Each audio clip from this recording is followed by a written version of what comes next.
subscribe now and press the bell icon. Never miss an update. Hi guys, this is Khan Mohammed English and math classes YouTube channel में। बच्चों फिर से स्वागत है एक बार इस चैनल में आपका। इस टॉपिक को जो आज का हमारा टॉपिक है सेंटेंस एंड इट्स काइंड्स, इसको शुरू करने से पहले हम लोग पिछले वीडियो के बारे में एक बार फिर से रिवीजन करते हैं और देखते हैं कि हमने जो पिछले वीडियो बनाए हैं आपने उसमें कितनी तैयारी की है। तो सबसे पहले मैं देखता हूं, क्या मैं आपसे एक प्रश्न पूछता हूं और देखते हैं आपका क्या जवाब रहता है। तो मेरा प्रश्न है, मेरा क्वेश्चन है कि इंग्लिश लैंग्वेज में कितने अल्फ़ाबेट होते हैं। तो सोचिए कि अल्फ़ाबेट कितने होते हैं। तो बहुत सारे बच्चों ने सोचा होगा 26, लेकिन बच्चों ये जवाब, ये आंसर आपका गलत है, क्योंकि किसी भी भाषा में, किसी भी लैंग्वेज में एक ही अल्फ़ाबेट होता है और जो 26 होते हैं, जो 26 होते हैं वो लेटर्स होते हैं, ना कि अल्फ़ाबेट होते हैं। तो इस तरह से हमने जाना कि अंग्रेजी भाषा में एक अल्फ़ाबेट होता है और उस अल्फ़ाबेट के अंदर 26 लेटर्स होते हैं।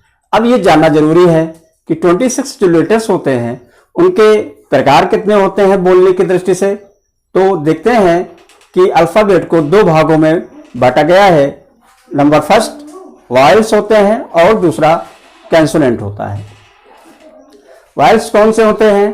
ए, ई, आई, ओ, यू, ये 5 जो होते हैं ये वॉयल्स होते हैं और बाकी बचे हुए 21 लेटर्स जो होते हैं वो सब कैंसोनेंट होते हैं। तब इसके बाद मैंने जो वीडियो बनाया था आप लोगों के लिए वो लेटर्स और वर्ड के बारे में बताया था। जब 2 या 2 से ज़्यादा लेटर्स का कॉम्बिनेशन होता है तो वो बनाता है वर्ड को, और 2 या 2 से ज़्यादा जो वर्ड होता है जब उसका कॉम्बिनेशन हम लोग बनाते हैं तो बनता है सेंटेंस। तो वर्ड के बारे में हमने पढ़ा था कि वर्ड को जो डिफाइन किया हमने, उसकी डेफिनेशन भी बताई और उसके प्रकार भी बताए।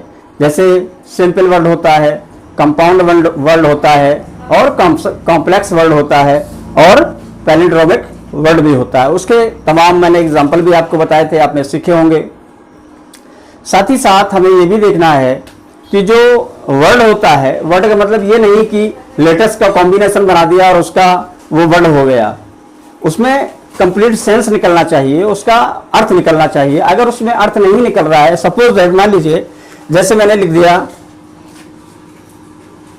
COW, तो ये COW लेटर्स का कॉम्बिनेशन है और COW मीन्स काऊ होता है, काऊ मीन्स गाय होती है। लेकिन अगर इसी को हम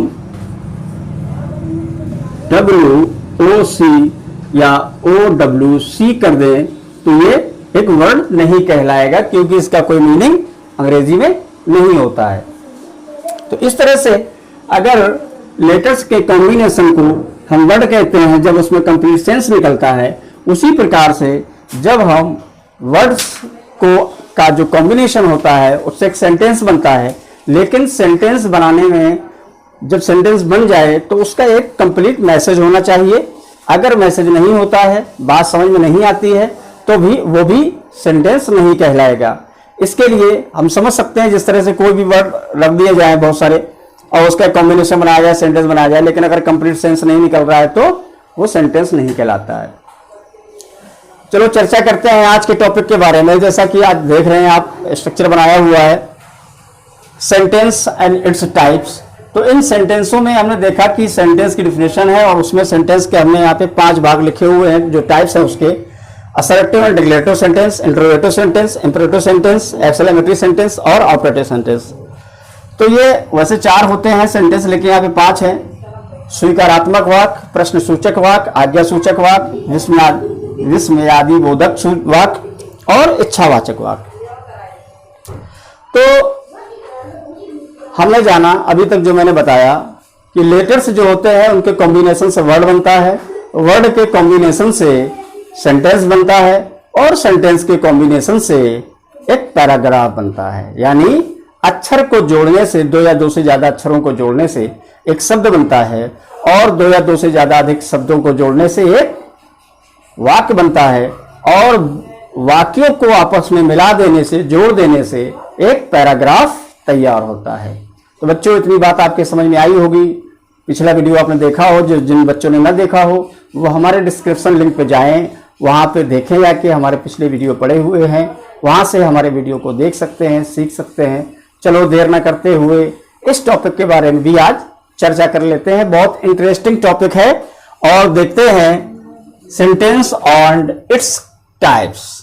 सबसे पहले तो मैंने डिफिनेशन लिखी हुई है कि a group of words which can communicate A complete message is called sentence. शब्दों का एक समूह जो कम्युनिकेट कर सकता है, आपस में बातचीत का जरिया बन सकता है। अ कंप्लीट मैसेज, एक पूर्ण संदेश के साथ में, इसका सेंटेंस, उसे हम सेंटेंस कहते हैं। अब देखें सेंटेंस के प्रकार कितने होते हैं। वैसे तो सेंटेंस के प्रकार बच्चों 4 ही होते हैं, लेकिन भारतीय एग्जाम में, इंडियन एग्जाम में कभी कभी 5 भी सेंटेंस के बारे में सवाल पूछे जाते हैं, इसलिए मैंने 5वां भी यहां पे दिखाया है। तो देखें सबसे पहला वाला assertive and declarative sentence. Assertive sentence को हिंदी में हम लोग स्वीकारात्मक वाक्य भी कहते हैं। स्वीकारात्मक वाक्य क्या होता है, देखिए उसके बारे में। Such sentences state a fact, opinion और एन आइडिया। ऐसे वे वाक्य जिसमें फैक्ट की बात की जाए, तथ्यों की बात की जाए, अपने विचारों की बात की जाए, तो ऐसे सेंटेंस जो होते हैं वो डिक्लेरेटिव सेंटेंस या असर्टिव सेंटेंस कहलाते हैं। जैसे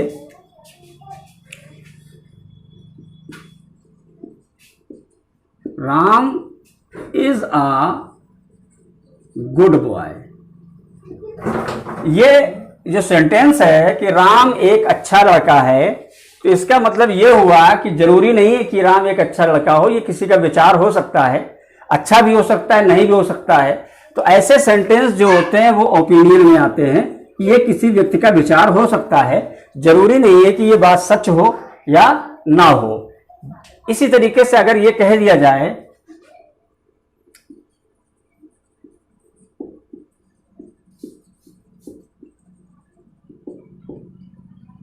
महात्मा Gandhi is the father of the nation, मतलब महात्मा गांधी राष्ट्रपिता हैं। तो ये फैक्ट की बात है, ये सच भी है कि जो महात्मा गांधी हैं वो राष्ट्रपिता हैं। तो ये इस तरह के जो सेंटेंस होते हैं वो फैक्ट की बात करते हैं। बाकी और जो दूसरे तरीके से सेंटेंस है, Ram is a good boy, she is a lawyer, she is doctor, तो इस तरह के जो सेंटेंस होते हैं वो ओपिनियन हो सकते हैं किसी के।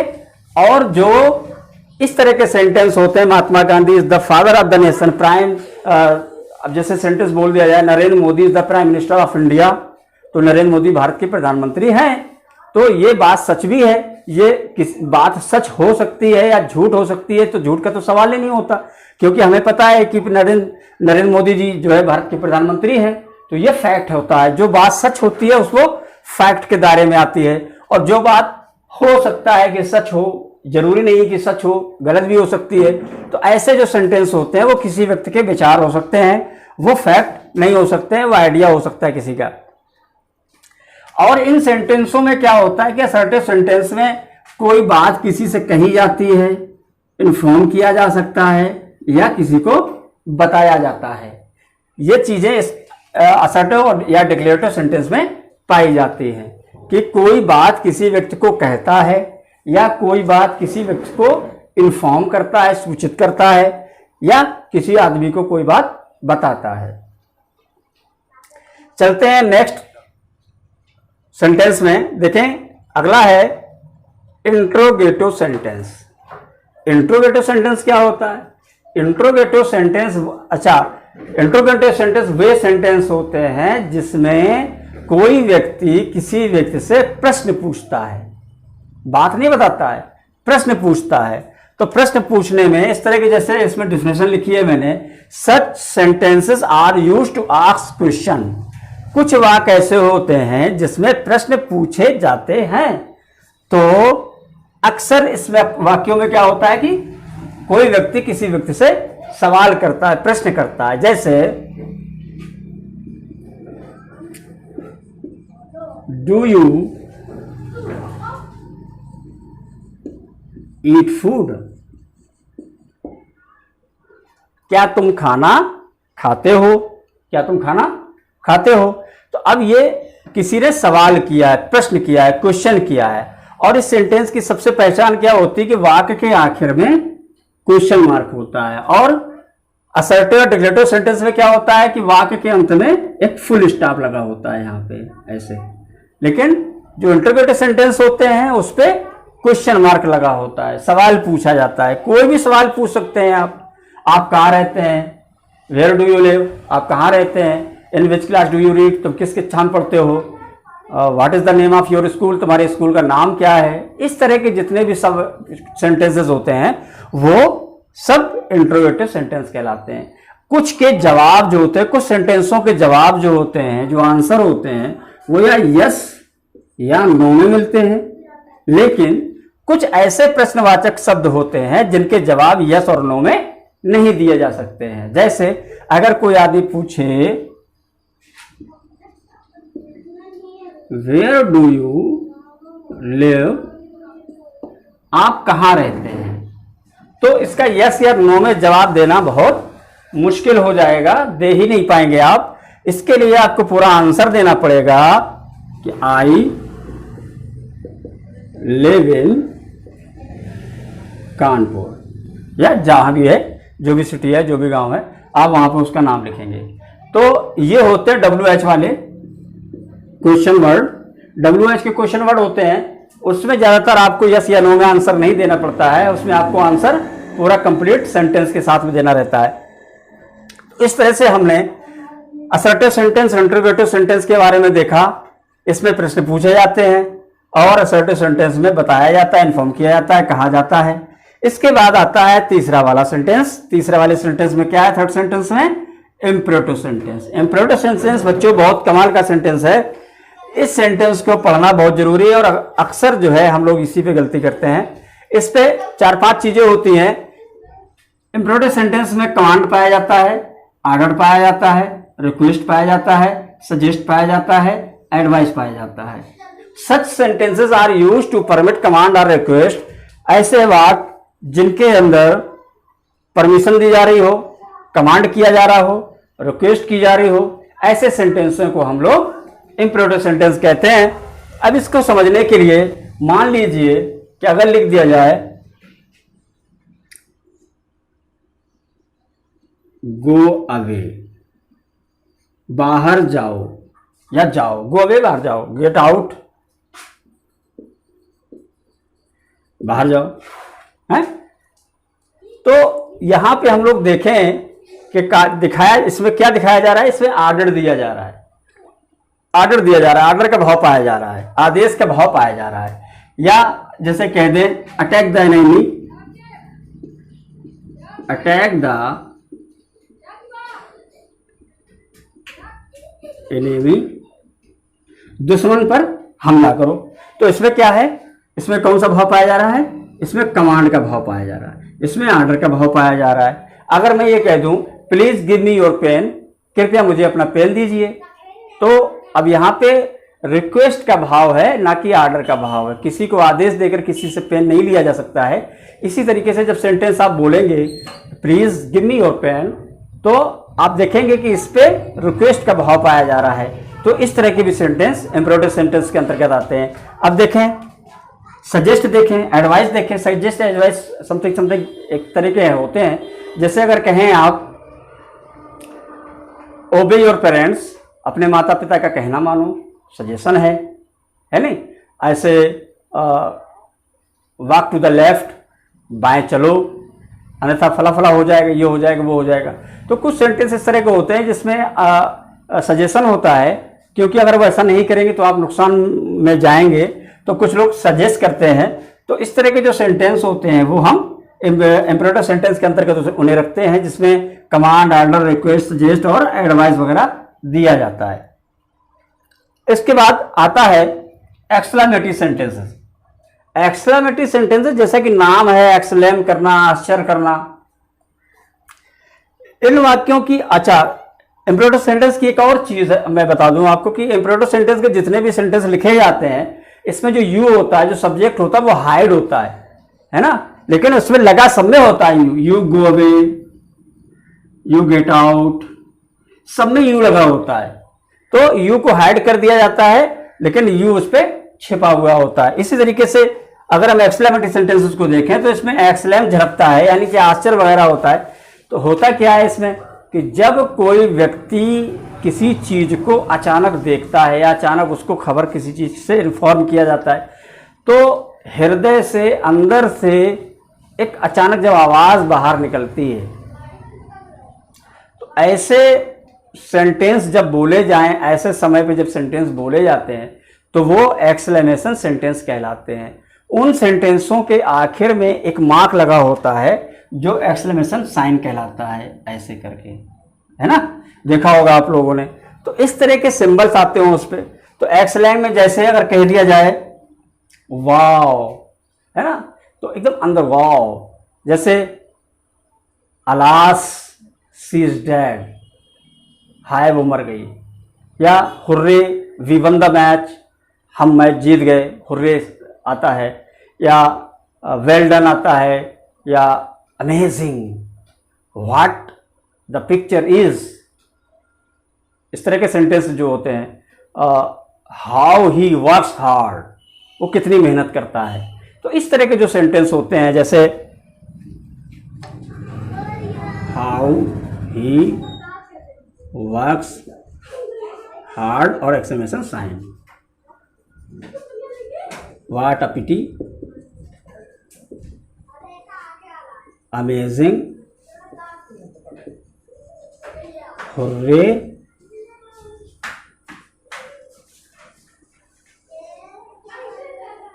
We won the match. तो इस तरह के जो सेंटेंस होते हैं वो एक्सक्लेमेटरी सेंटेंस कहलाते हैं।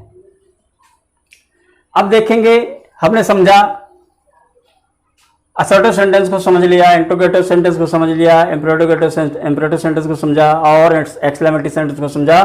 अब देखेंगे ये पांचवा जो सेंटेंस मैंने लिखा है, वैसे 4 ही भाग होते हैं लेकिन कहीं कहीं हम लोगों को 5 भी पढ़ने पड़ जाते हैं क्योंकि एग्जाम में ऑप्टेटिव सेंटेंस भी आता है। तो ऑप्टेटिव सेंटेंस क्या होता है? ऑप्टेटिव सेंटेंस ये होता है कि जब कोई व्यक्ति किसी को श्राप या दुआ देता है तो इस तरह के सेंटेंसों को ऑप्टेटिव सेंटेंस की कैटेगरी पर रखा गया है। तो जैसे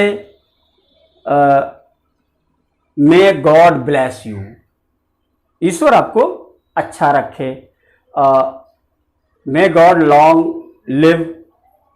तो इस तरह के जो सेंटेंसेस होते हैं देखें हम लोग, मे गॉड ब्लेस यू, तो ये ऑप्टेटिव सेंटेंस की कैटेगरी में आते हैं। इसी तरीके से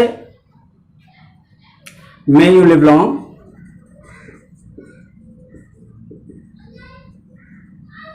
ईश्वर आपको लंबी उम्र दे, आपको दीर्घायु करे। तो इस तरह के सेंटेंस संत महात्मा वगैरह या कोई ऐसा कोई आदमी होता बच्चे को दुआएं देता है या कोई गाली गलौज कर देता है किसी के बारे में, तो इस तरह के सेंटेंस जैसे कहता है यू गो टू हेल। तो इस तरह के सेंटेंस ऑप्टेटिव सेंटेंस में आते हैं। तो ऑप्टेटिव सेंटेंस के बारे में हम लोगों ने समझ लिया कि जब किसी व्यक्ति के द्वारा किसी व्यक्ति को ऐसे शब्दों से बोला जाए कि उसे दुआ या बद्दुआ का मतलब निकल रहा हो, तो ऐसे सेंटेंसों को हम लोग ऑप्टेटिव सेंटेंस में रखते हैं। तो आज हमने सेंटेंस एंड इट्स टाइप के बारे में पढ़ा है। मैंने इससे पहले बताया था कि इसके बाद हम लोग सेंटेंस के भागों के बारे में पढ़ेंगे कि सब्जेक्ट क्या होता है, वर्ब क्या होता है और ऑब्जेक्ट क्या होता है। तो बच्चों वीडियो समझ में आया होगा। अगर वीडियो समझ में आया है तो ज़रूर से ज़रूर लाइक करें, कमेंट करें, शेयर करें, हमारे चैनल को सब्सक्राइब जरूर करें। मिलते हैं नेक्स्ट वीडियो में, फिर अच्छा टॉपिक है उसके बारे में फिर बात करते हैं। तब तक के लिए